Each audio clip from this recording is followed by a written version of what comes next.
Police officers and first responders wear badges to let their communities know they are here to protect and serve. But it comes at a price. Samantha Horwitz and John Salerno work with police departments across the country to bring valuable recovery, insight resources, and workshops. A Badge of Honor TV brings those professionals to you so we can come together and revitalize communities through a better understanding of what's at stake and what's required for repair. So take a load off and turn up your TV. It's about to get real. Hey, welcome to A Badge of Honor TV with John and Sam. We are powered by the OBBM network, and you can catch us on all your favorite live streams across the social media platforms. Hit that like and share, because you never know what who you're helping with our healing process as we share this amazing TV show, podcast, whatever you want to call it, with you all. Hey, Sam, how's it going? Hey, John, it is going well. I want to just thank everybody for their patience as we fix the tech issues from last week. So we should be coming in loud and clear. I want to thank you for your patience, Instagram family. Part of that screw up was that went down, and then hopefully everything, I've got green all across. So hey Facebook, awesome. Hey LinkedIn, hey YouTube, hey X, hey Instagram, hey OBBM, and hey, if you're watching on Rumble, thank you so much. Yeah, you know, today's show is amazing because we're hitting a topic that we rarely go to, which is communication, and that's a key component in post-traumatic growth. Mm-hmm. A lot of us who are battling, a lot of our first responders, a lot of our veterans, you know, we've been conditioned never to communicate, not to talk, and we shut down, we close up, we internalize everything, and after 20 years or 15 years of being locked up, it's hard to come out, you know. And our guest tonight is going to be able to show us how to build that confidence again, how to be able to speak in front of crowds and tell your story, share your story with somebody, because that's all part of the healing process. 100%. And we're also going to talk about leadership, because he's traveled all over the world.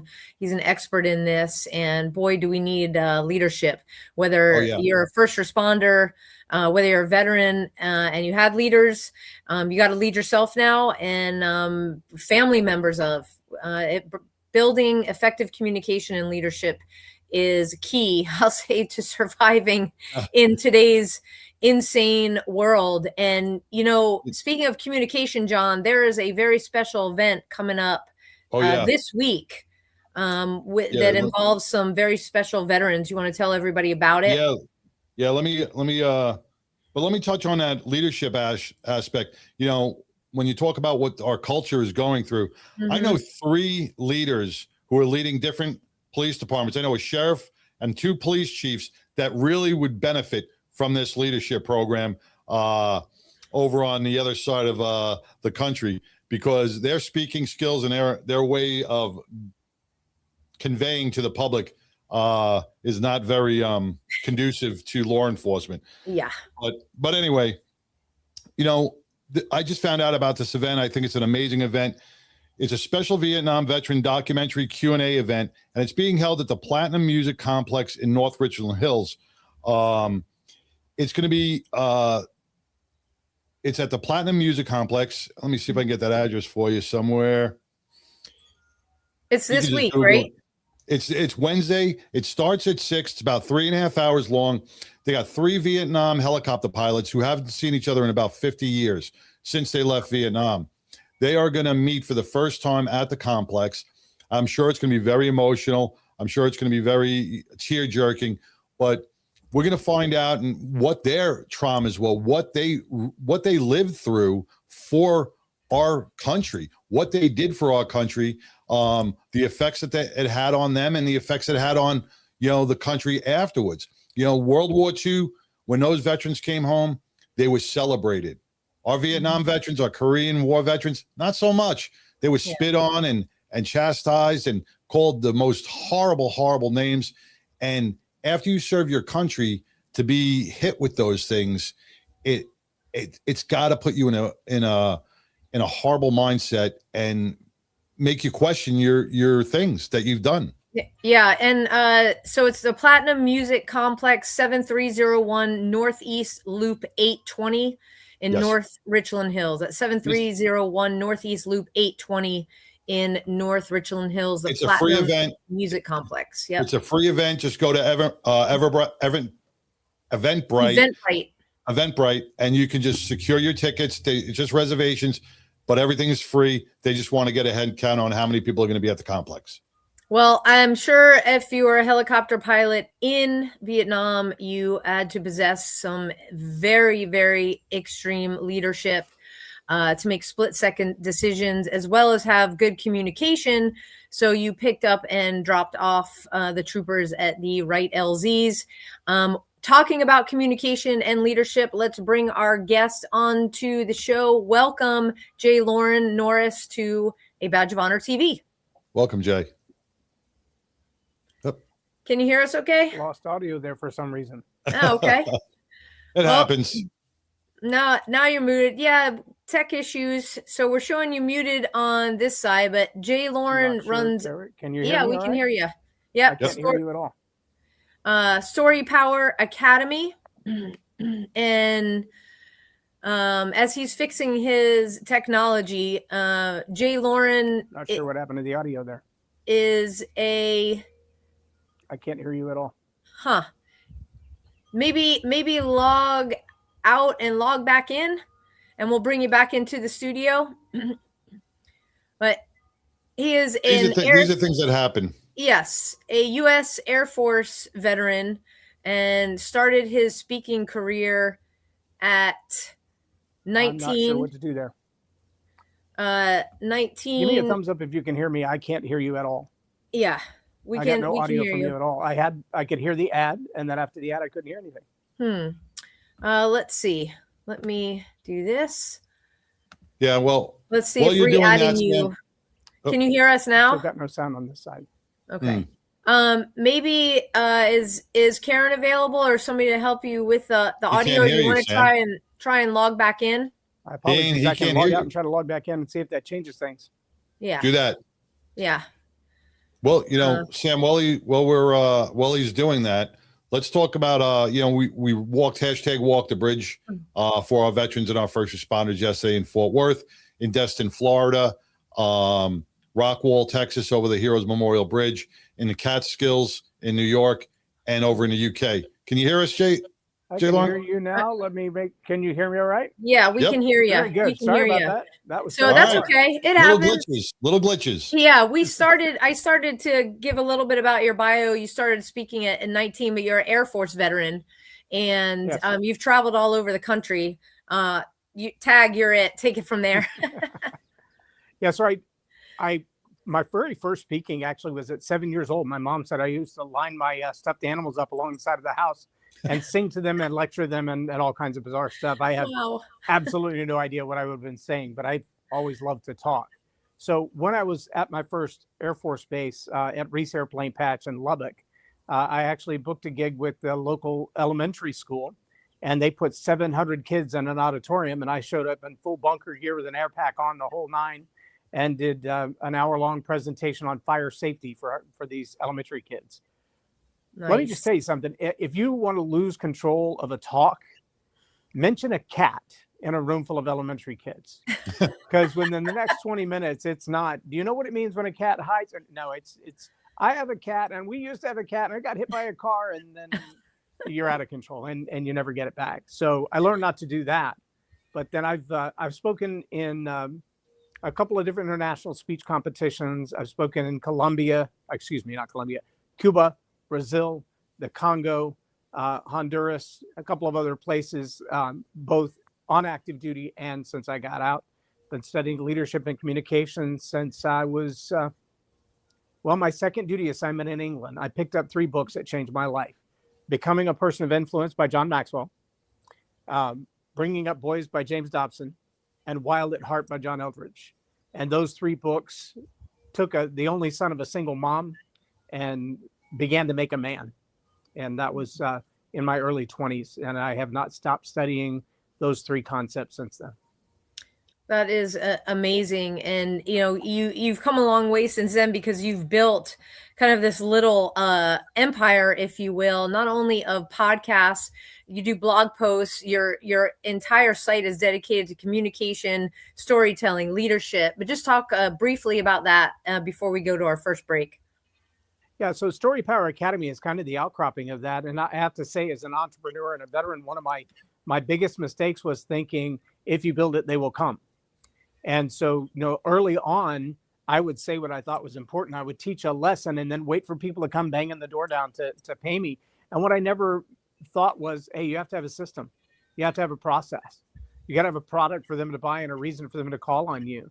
And so we've spent the last 3 years nose to the grindstone, making not just knowledge available, but making it palatable and productized in such a way that people go, that's what I'm looking for. Now I know how to get it, and I know where to get it. And that has made all the difference in the world just in the last 30 months.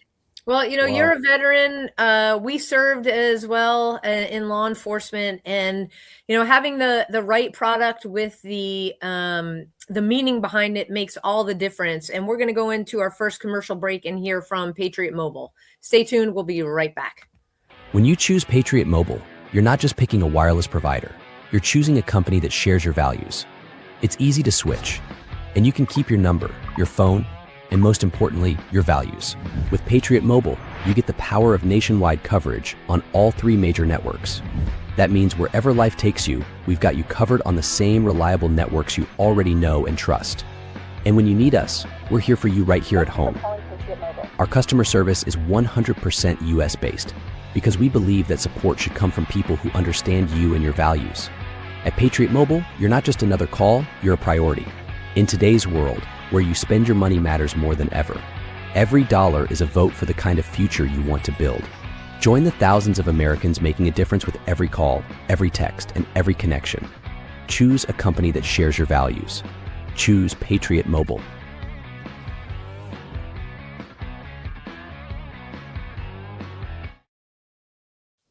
Hey, right now, if you call Patriot Mobile at 972-PATRIOT and you tell them a Badge of Honor sent you, use promo code BADGE for a free month of cell service. I don't ever remember getting free month of mobile service from any of the other companies. Nope. If you like to just do stuff online, you can go to patriotmobile.com/badge.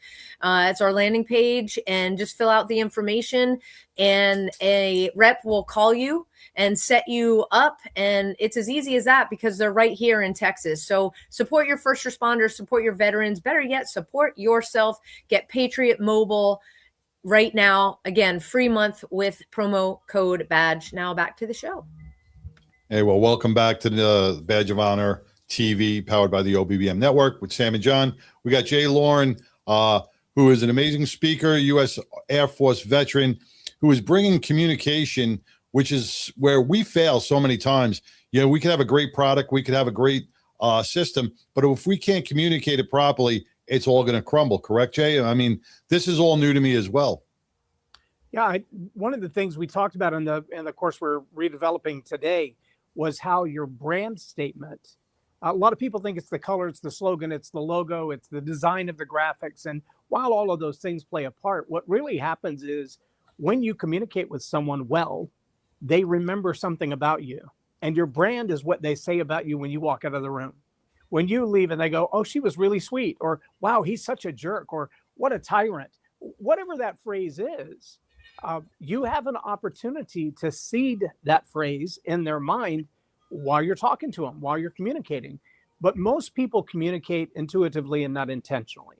They say what's on their mind, they say what's in their heart, they just let it bubble out like an old water fountain, and they don't think about how that makes somebody else feel. Well, if your attitude is how you think plus how you feel, then what you're doing is expressing your attitude and rousing up somebody else's. And that's not necessarily good. I think about the number of veterans that I've been around. I remember a particular story. I was on top of a T-38 or T-37 and trying to pull a pilot out. It was during a drill early in my 20s at my first base. And I grabbed the pilot, who's probably 6'4" to my 5'8", and I pull him by his hips, turn him, set him on the edge of the plate, set him on the ground. And as I let his hips down, the canopy starts closing on my head. And so I hand him to the guy on the ground. I let go. I'm trying to stop the canopy. There's eventually 5 of us up there trying to push that canopy back with everything we've got. I look down and the edge of the canopy has actually got the flight suit of the pilot caught in the jaws of the can. And I'm like, oh my, it's going to cut this guy's legs off. We can't stop it.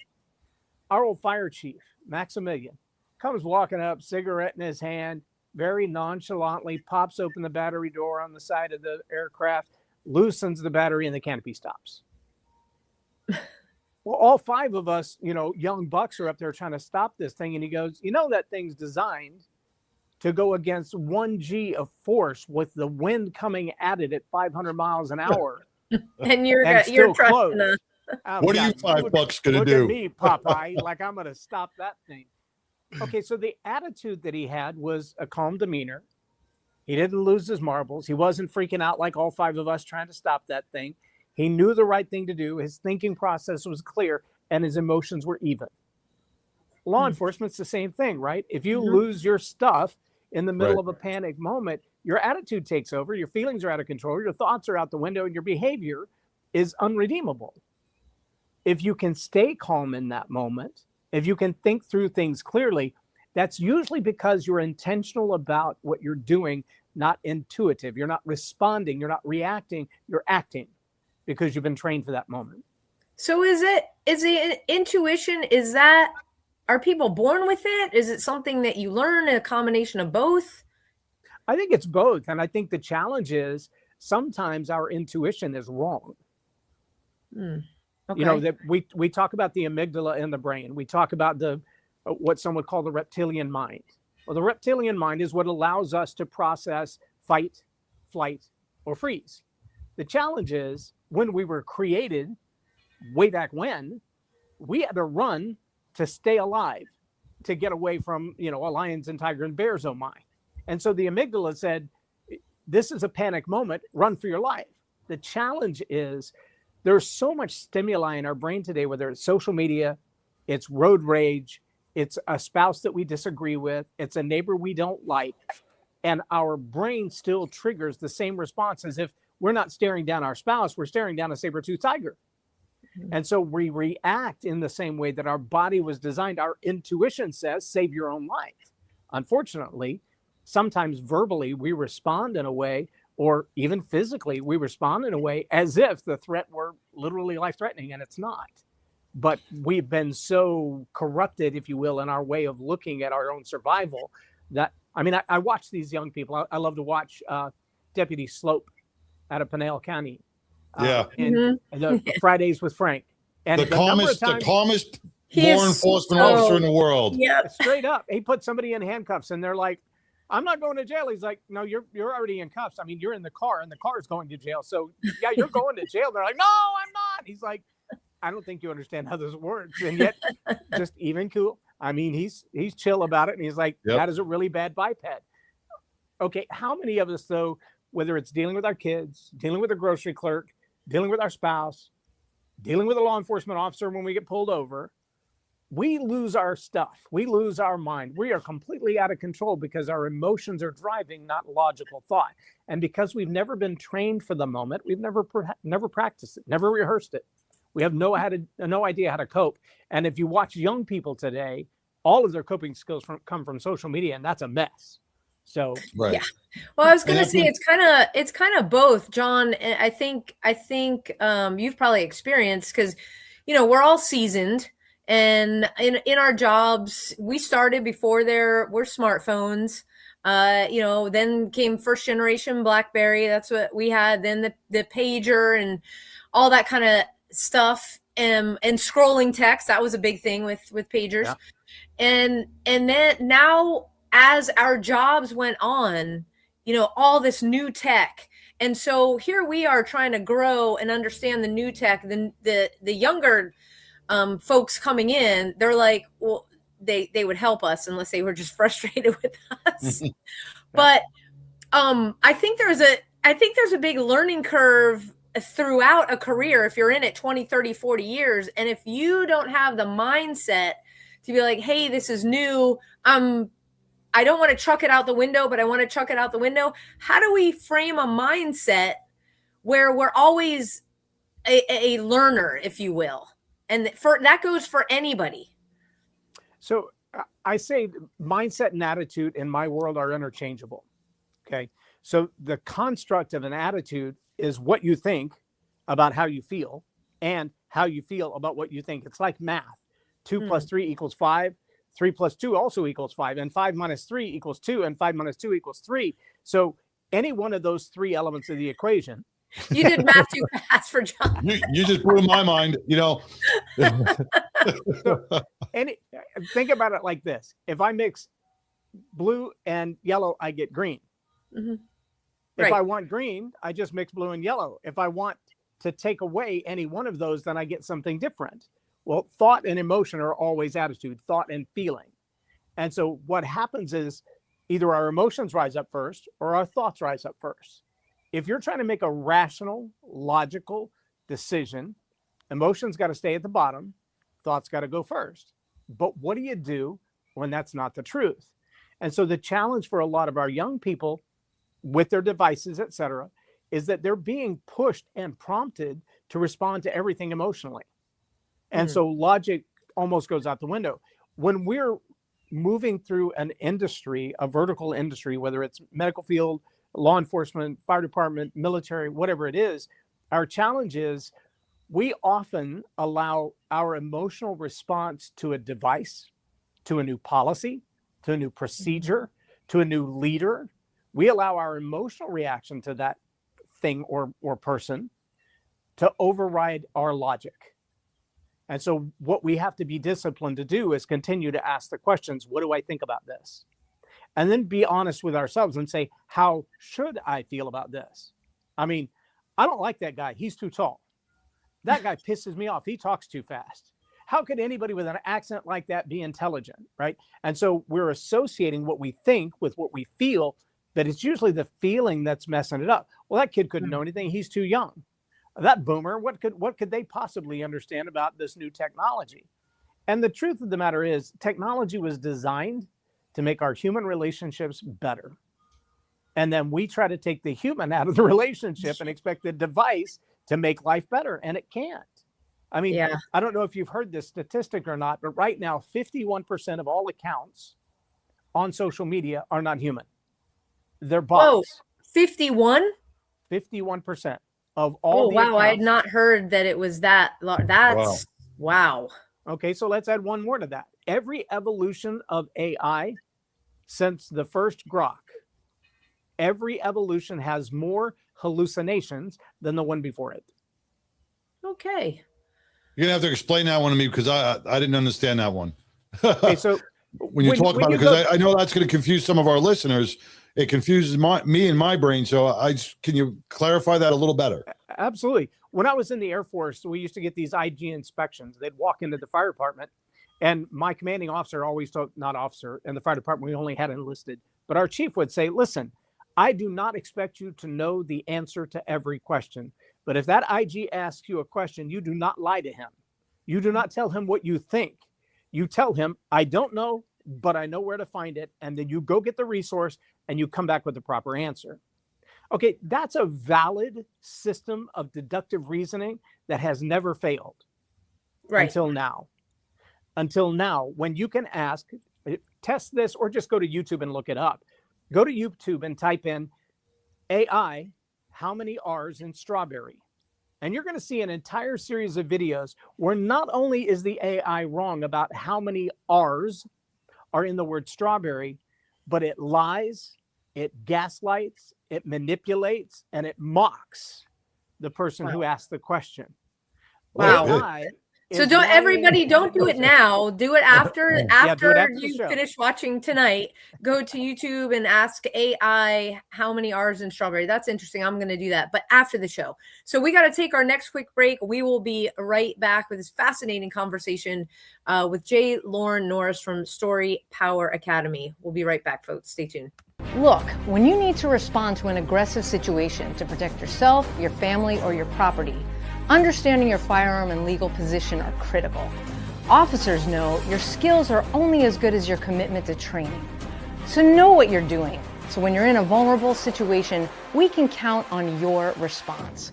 Whether you're a beginner or a licensed gun carrier, Carry in Texas offers basic firearms training, Texas permitless carry courses, license to carry, and basic 2A courses so you can understand the responsibilities, situational awareness, and learn the technical skill required when you carry your firearm. Go to carryintexas.com to find the right course for you. Join me, former United States Secret Service agent Samantha Horwitz, on the range for beginner basics, LTC prep, and range practice. Go to carryintexas.com today. That's carryintexas.com. Hey, welcome back to A Badge of Honor TV with John and Sam, with our very special guest, United States Air Force veteran, Jay Loren. You know, before we left, we were talking about communication skills, which a lot of us falter on. I know I do, always a lot. And it's the way my brain works. Everybody's brain works a little differently. And, you know, Jay, when you talked about coping mechanisms and resiliency of our youth, we have that same thing right now with our first responders and our veterans who suffer from post-traumatic stress.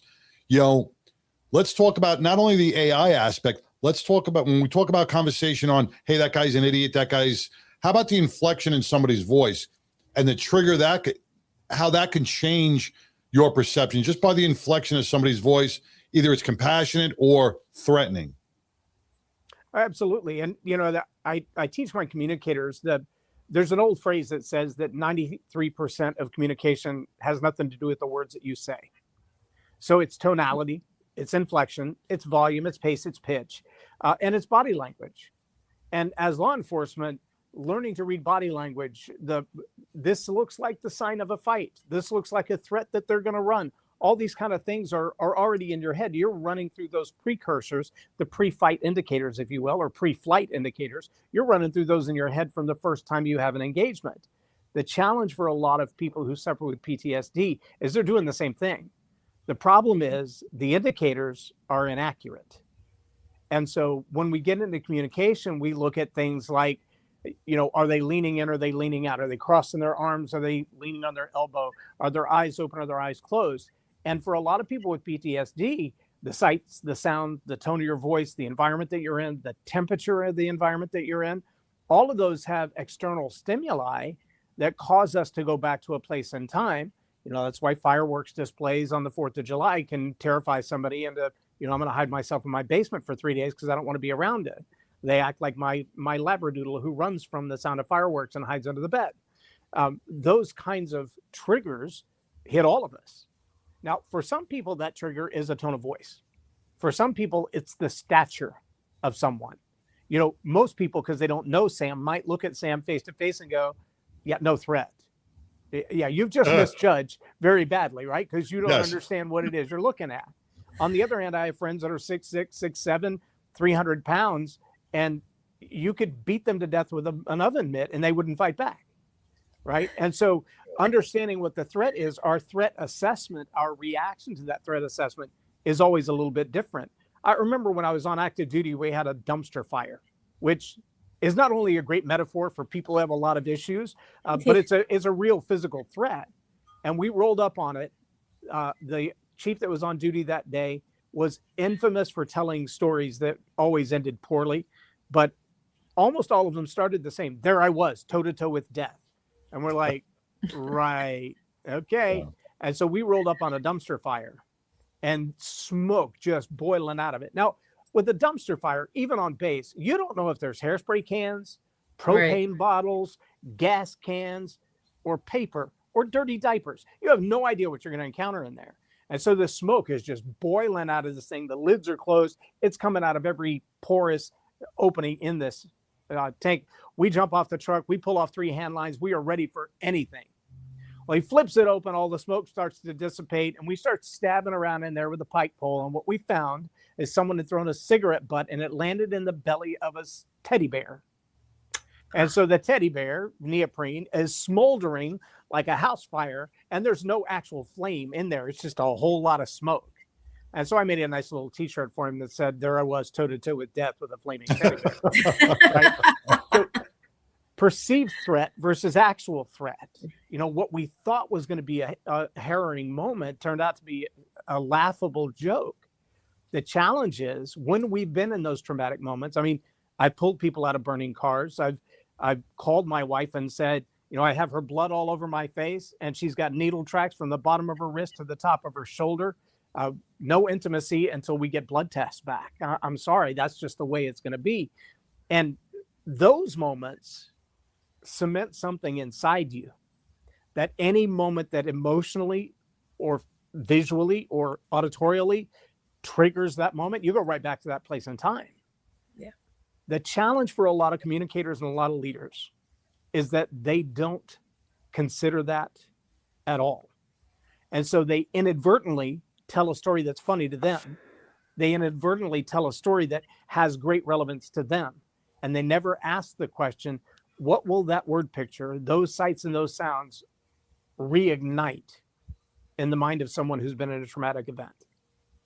Sure. I think we've experienced that a couple times in the workshops, John, which is why we always craft them the way we do towards the end of the day, where people are allowed to, talk about things that come up, things they like, things they don't like, things they'd like us to change, because that's how we get better at right. what we do. And it gives them an outlet to maybe express something that they used to keep bottled down. And it's letting the steam out for them. Jay, you give these amazing classes, you teach these seminars. So I'm going to consider you, and I hope I can consider you, an expert in the field of communication. When you have a class size and when you have people attending your seminars and your classes, what is the percentage of students or participants that are really not communicating well? Because I'm sure there's a lot of people out there going, oh, I just communicate just fine, but we're really communicating off base. I would say probably 70 to 80%. And the bigger challenge is that most of them feel like I can talk, therefore I can communicate. There's an old phrase that says that the biggest myth in communication is the assumption that it's taken place. Yeah. John Maxwell has a book called Everyone Communicates, but Few Connect. And the concept is pretty solid. What he's saying is anybody can run their mouth. But I teach, for an example, the 7 C's, and I'll just give you a brief part of that.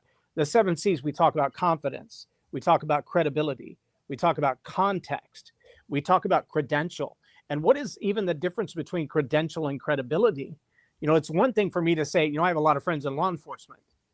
But if I compare my knowledge with Sam's knowledge, it's not even close. If I say, well, I've shook hands with the president, I've hung out with the president, I've been around the president.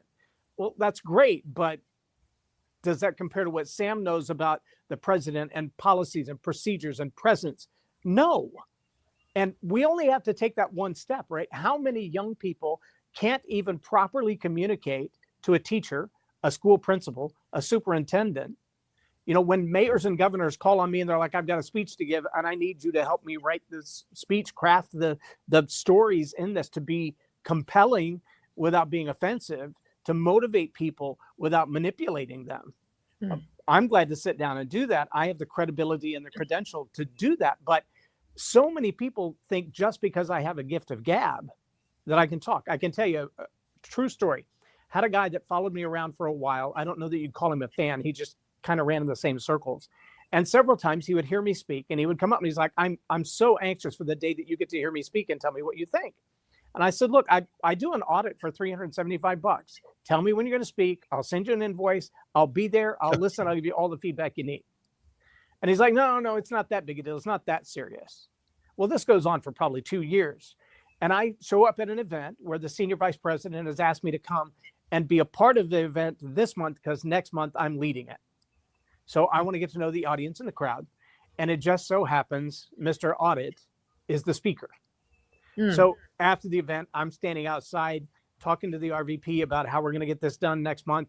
And this guy walks up and he puts his arm around me. He's like, so you finally got to hear me speak. What do you think? And I said, well, are you asking for an audit because we can schedule an appointment? Or do you want an opinion?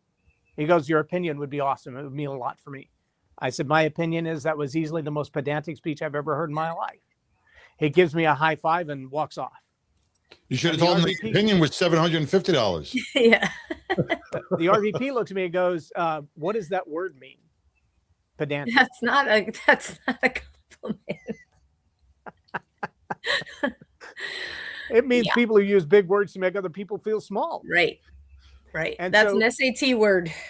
Yeah, he didn't have a clue. Yeah. But did he talk? Yes. Did he communicate something? Yeah. Did he say it for his own admiration and benefit? Yes. Was it any good for the audience? Who knows?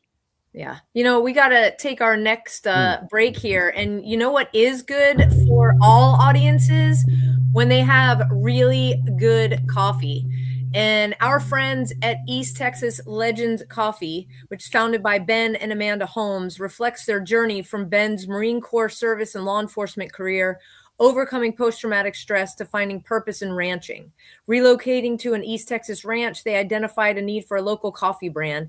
Now they're opening their first coffee shop in Lindale, Texas, rooted in faith, family, and community. Their mission: inspire purposeful conversations over coffee.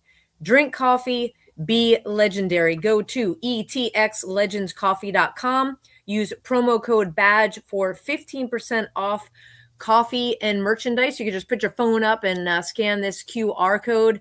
But the coffee is phenomenal, and the merch is phenomenal as well. Got our tumblers here. Absolutely delicious. Keeps your coffee hot all day in these tumblers. They're made of magical material. At least that's I take this to work every morning.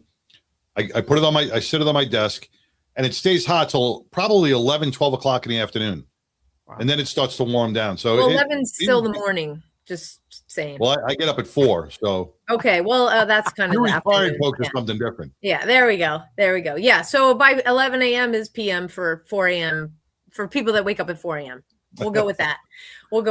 So, thanks, Ben and Amanda. And it's pretty cool because I live closer to them now. So my coffee runs are very convenient, but great stuff. So, Jay, we have been talking a lot about communication, a lot about how you may think you are a great communicator, but tone, inflection, the words that you use, how it comes across. If you leave your audience you can leave them feeling yucky, or you can have them feeling healed in a way.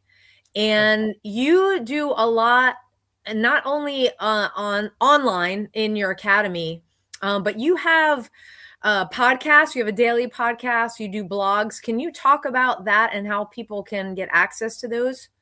Absolutely. Well, obviously, all of our broadcasts are on OBBM TV, so you can just search J. Loren Norris on there. We have 3 different show categories. Leading Leaders Podcast is in its 10th season. It's been around since 2016. And was started just with me and my iPad in Cedar Hill, Texas.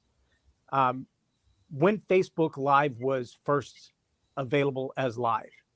My challenge was, at some point after I'd made a couple of trips to the Congo and to Cuba, I had English-speaking listeners in all of these places. And I got a nice little note from Facebook. We were seeing about 500,000 video views per video per month. And we were doing them 5 days a week. And I would spend about $5 advertising them on what they then called Boost. And that was plenty of traffic. And I was plenty happy with it. And then this letter came from Facebook, and it said, "You're impacting elections in foreign nations." And that day, they associated my business EIN number with my broadcast. And I now average about 40 views per video on a good day. And they literally legally removed me from the ability to buy ads of any sort on any Meta device. Not Instagram, not Facebook. I have pages that I've loaded, and within 6 hours of the page being created, it gets deleted. Meta just completely blanks it. At the same time that happened, YouTube took away my monetization, took away 10,000 of my viewers, reset view counts on some of my YouTube videos. So Susan and I had already had a history at that point. And when we had the invitation to bring our content over to OBBM, I was like, well, that's kind of a duh. So Leading Leaders Podcast was specifically designed to take that high level leadership stuff, the stuff that we pay $10,000 and $20,000 for a coach to teach us, and bring it down so the people who are starting out and starting over can get access to it. My mother was a high school dropout who didn't go to college till she was 50. But in that process, I realized she's happy to read the romance novels, but these 300 and 400 page leadership books I read, she'll never touch them. So how do I take what is in there and make it available to my mom? So that's where podcasts, the Leading Leaders podcast, started. And we've seen probably half a dozen books written by young men in the Congo and Brazil who are listening to the podcast, reading my books, and then going, I get it, I can do this. And they launch into a new level of freedom. And that's really what it's all about for us. It's why we do what we do. Wow. So wow. Then the next show is called The Story Power TV, where we sit down right here in the studio. We ask a set of questions, but it always starts with the same question. Who is Jesus to you, and why should I care? And so we've had Muslims, we've had Taoists, we've had atheists, we've had Orthodox Jews on the show. We ask the same question, and some of the answers we get are absolutely fascinating. And one guy just said, he's the SOB that took my daughter away with leukemia. All right, it's a great frame of reference. Now we know where to go from there, right? But the story of our life is so powerful.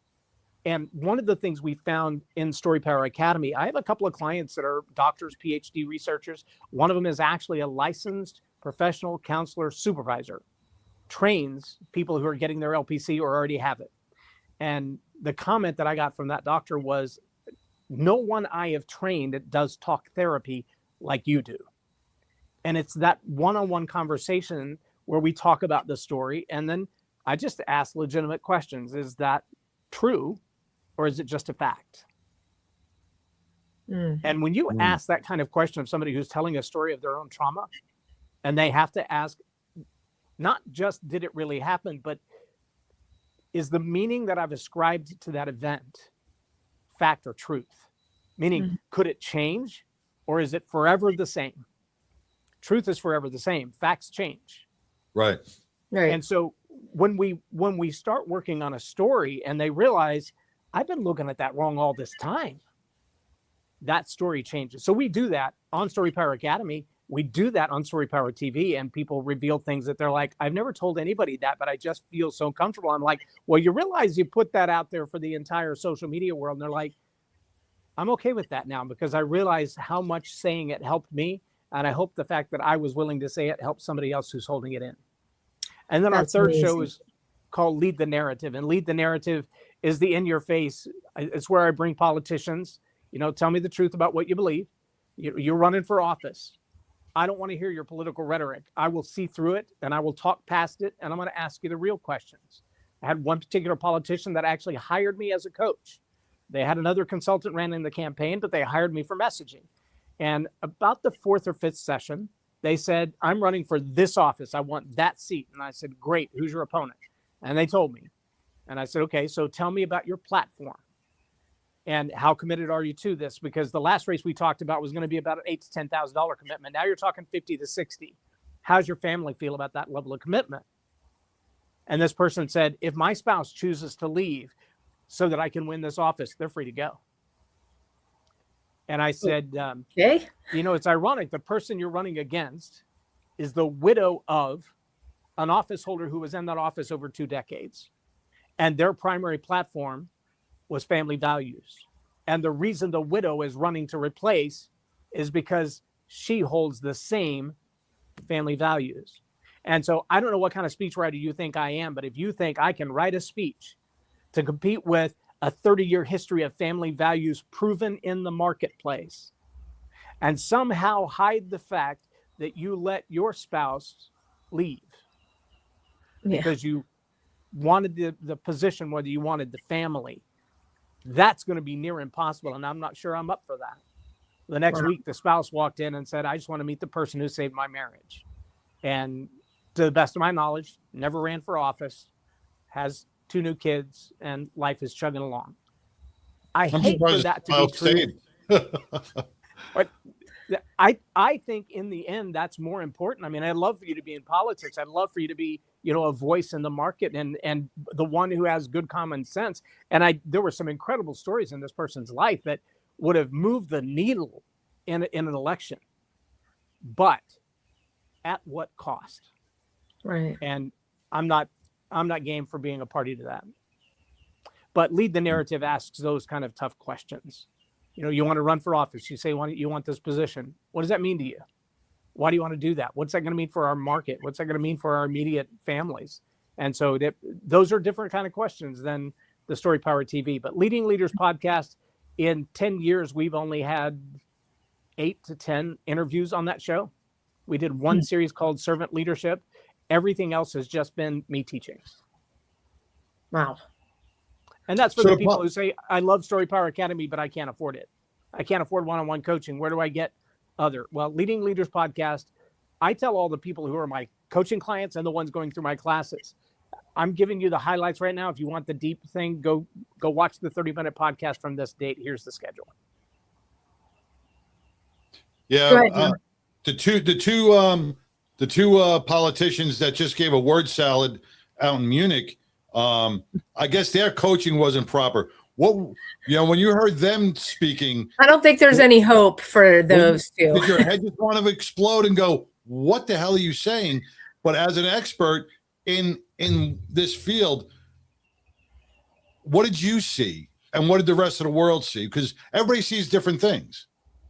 Well, the sad part is there are those who are fans of, and therefore they could give you 10 minutes of gibberish and people would applaud and bow down and throw money and, worship at their feet. But anybody with a rational thought process and their own established core values looks at that and says, I'm not on board with what they think. I don't want the results that they're clamoring for. I don't want to live in the world they're trying to build. And the challenge for a lot of people, and I had this conversation with the people in studio today, many of us look at our core values like a hedgehog or a porcupine, meaning we clutch onto them and then we spur ourselves out so nobody else can get close to them, as if we have to clutch our pearls and hold on to our core values because someone's going to take them. I look at it differently. I say my job is to be a lighthouse, meaning I'm not moving. And if you're coming this way, I'm no threat. I'm just not moving. By the way, the rocks around me, that's your threat. Keep coming. There's going to be a collision. It's not going to be pretty because you're not even going to get close enough to hit me. You're going to hit everything that surrounds me, all these firm foundations that are built around me, but I'm not moving. And if you change course and find yourself way out in the sea in the dark and you're lost and alone, guess what? Look up. Look up. The lighthouse still hasn't moved. I'm in the same place. My core values don't change. That doesn't mean I'm going to chase you down and beat you over the head with them. But it does mean that the core values that I have established in my life, they don't change. They're the same. The challenge for a politician is that they often adjust their core values. Here's an example. There was a president that, when elected, said, I do not support the marriage of two men. And before their time in office was through, the White House was lit up with rainbow flags. All right. What changed? Core values or climate and opinion? And the answer is both. Right. The climate changed, the opinion changed, and that allowed them to change their core values. When you're not certain on your core values, articulating them is, well, quite literally impossible. But as a listener, which we're talking about speakers now and how to speak, how about the listeners? Are there key words or are there key signs that we should, as a novice or the inexperienced or the intermediate listener, be looking for? Cues sort of to say, hey, this guy knows what he's talking about, or this woman knows what she's talking about, or they're just full of gibberish? Well, I think the truth is that to identify facts from truth is to ask that question, is it always true? In every other circumstance, every other season of life, every other political climate, whether they're in office or out of office, will what they just said still be true?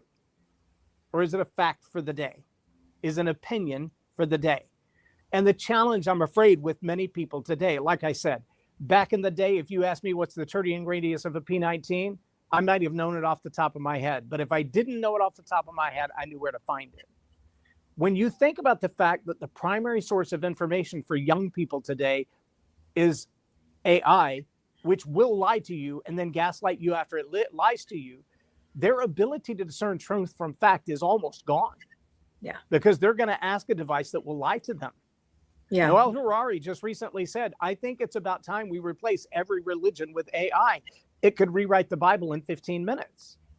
I'm like, well, yeah, the Bible and the Torah and the Quran and everything the else, Buddha, yeah, and all of them would be made up. And so all of these lifelong evidenced truths, they vanish into the whim of what's most convenient, most profitable today. Perfect example. Have you ever used castor oil? Yeah. Why? As a healing ointment. Right? Yeah. How long has it been true that castor oil does what you think it does? Probably for a long time. I don't know. Since the discovery of castor oil, right? Yeah. Everybody who's ever used it kind of had an idea what the expectation was until, kind of like ivermectin, until there was something else that could profit better if that doesn't work anymore. I mean, ivermectin is a globally proven Nobel Peace Prize winning ointment that does what it claims it's going to do. It has saved millions of lives. Yes. But in the moment that it competed with something that was profitable without it, it was trash talked. Yeah. The truth was inconvenient and the facts got changed. Yeah. Wow. Because we literally bought a lie. That's pretty deep. We bought into the lie. I mean, we could keep going for 3 hours. Wow. Jay, how do people connect with you? Where do they get your stuff? Well, if you go to leadingleaderspodcast.com, you can get it right there. Any platform that you get podcasts on OBBM obviously is the best to get all the archives, Spotify, LinkedIn, YouTube. We do the live stream to all of those platforms every day that I can be in the studio. There are times that we're traveling and I can't be, but every day that we're in the studio, Leading Leaders Podcast, it's good content. It's like I said, it's talking head. It's like being in a class. Story Power TV, we do those infrequently. So there's a lot of them that are up there and they've been upgraded in quality, but they're not all the same quality, but they're all great conversations. And StoryPowerAcademy.com is probably the best place if you're ready to engage in genuine learning. Now, there are some free classes on there. There are some curriculum where the first 2 or 3 are free, and then you got to buy in to go deeper. There are live classes, there are retreats, there are online courses that are learn at your own pace, and you buy a year's access. And there are some that are, hey, this is 6 weeks. We're going through it together. It's guided, so I'm there every week to walk you through that process. So just depending on what you want to learn, but by all means, dive into any one of those. Find me on any social media platform. Just search J. Loren Norris, and you'll find me on all of the primary social media platforms. And I'm always open to a direct message. Well, thank you so much for joining us tonight, for sharing your expertise. I hope those of you that are listening, especially first responders, moms of first responders, family members, veterans, that you found some courage listening to Jay. And if you want to take part and learn how to tell your story, contact him. But stay strong. You're not alone, and use your story not only to heal yourself, but hopefully to heal others. So thank you, Jay, for coming on. We so appreciate it. Very informative. Thank you. Thank you. I appreciate the opportunity. Absolutely. And we will be in touch. Have a good night. Blessed night. Bye. Wow. This was outstanding. I think there's so much for leaders, as well as I'll call it, the troopers, to learn. There's always room to learn, to get to know yourself better and to be better, especially if you're needing to communicate with others on a daily basis. And speaking of great communication, last week we had Stephen Graham on from Sheepdog the movie. Tomorrow is your chance, if you have not pre-ordered the movie, to be delivered to your home via however you watch TV. Go to sheepdogthemovie.com and order it. I'll just put that up super quick, sheepdogthemovie.com. And a huge thank you to Carry the Load for being there at the premiere and getting this thing kicked off in Dallas. It spurred the movement and speed because of its impact to get it to us, to get it to people faster. And hopefully we'll be having Stephen and one of the veterans on trying to bring them back next month. But to all the first responders out there, improve your communication skills. Do everything that you can. You will do amazingly better at your job. You'll feel better. You'll have less stress. Things will be better at home. So maybe Jay has something that to offer. So take advantage of it. You have prayer warriors praying for your safe return home every single night. Thank you for keeping our community safe. To our veterans out there, thank you for fighting the good fight to let John and I do a show like this every single week. And to the active duty personnel spread out across the globe, thank you for what you do, keeping our shores safe here at home. John, take us home. This was a very impactful show. Therapy doesn't only belong on a couch. It could be in equine, it could be on the water, it could be on a trail, or it could be in a classroom learning how to communicate better. So don't ever think it's just a speaking class. It could be therapy for some of those who are battling communication skills. Till next week, we love you. Peace. Take care, everybody. A Badge of Honor podcast is produced for the OBBM Network podcast and protected under copyright law. For content permissions, please submit your request to abadgeofhonor.com on the content page. For OBBM Network programming information, please call 214-714-0495 today.